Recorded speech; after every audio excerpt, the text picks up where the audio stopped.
Assalamualaikum warahmatullahi wabarakatuh.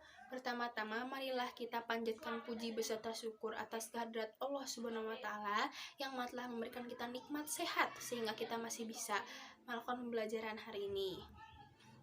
Sebelumnya, perkenalkan, nama saya Kalista Selawiyah Mandani dari kelas 11 IPA 7. Di sini tentunya saya akan membahas tentang karya ilmiah. Nah, tentunya kita harus mengetahui apa itu karya ilmiah. Karya ilmiah adalah laporan tertulis dan diterbitkan dengan memaparkan hasil dari penelitian ataupun pengkajian yang telah dilakukan oleh seseorang atau sebuah tim dengan memenuhi kaidah dan etika keilmuan yang dikukuhkan dan ditaati oleh masyarakat keilmuan. Nah, tentunya karya ilmiah juga memiliki tujuan. Tujuannya yaitu untuk menginformasikan kepada para pembaca terkait suatu masalah beserta penyelesaian atau jawabannya. Karya tulis ilmiah juga digunakan untuk membuktikan kebenaran suatu fakta.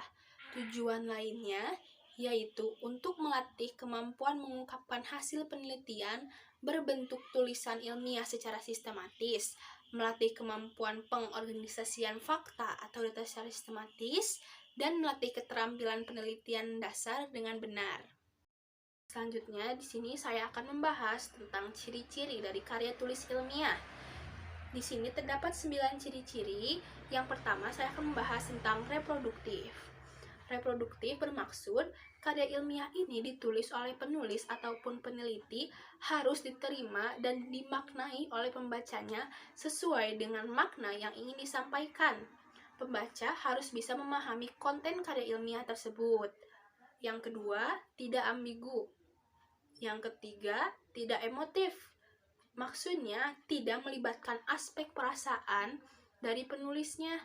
Sebab karya ilmiah ini harus memaparkan fakta yang didapat dari hasil analisis penelitian, bukan dari perasaan subjektif para penulisnya.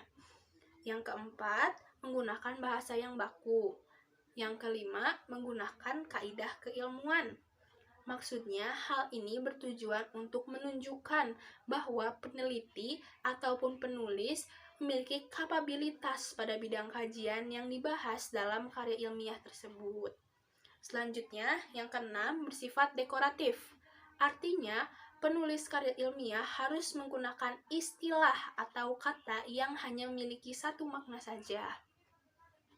Yang ketujuh, terdapat kohesi, yaitu memiliki kesinambungan antara bagian satu dengan bagian lain atau antara bab satu dengan bab yang lain.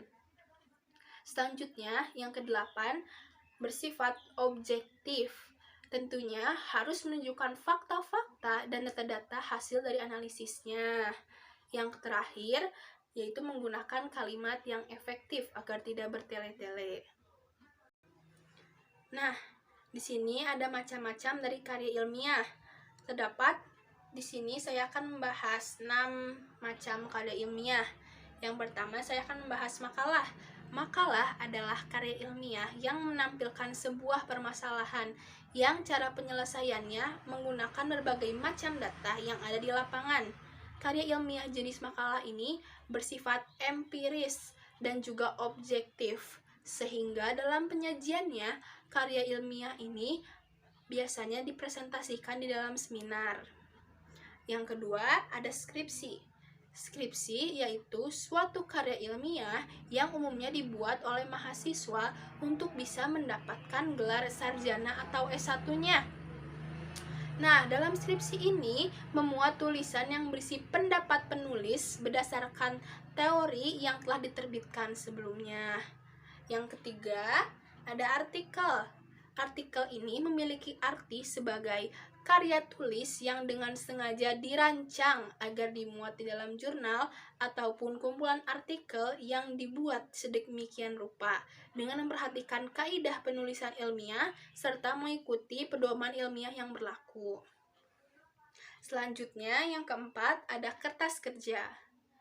Kertas kerja ini atau bisa kita sebut wallpaper pada umumnya memiliki kesamaan dengan makalah.